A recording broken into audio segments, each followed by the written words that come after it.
Нүд бол маш чухал эрхтэн. Тэгэхээр та нүдэндээ маш сайн чанартай материалын зүйлээр сормос хийлгэх хэрэгтэй.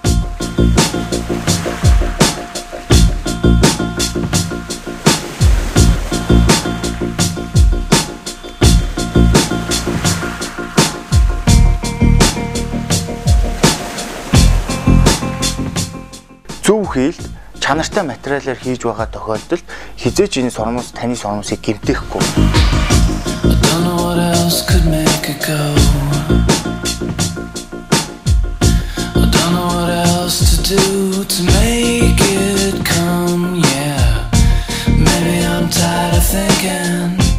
Сайн байцгаана бүсгүйчүүдээ, намайг Тэмүүжин гэдэг. Та бүхэндээ зориулж би сормос хийлгэснээр ямар ач тустай яаж арчлах талаар одоо бяцхан зөвлөгөө өгье.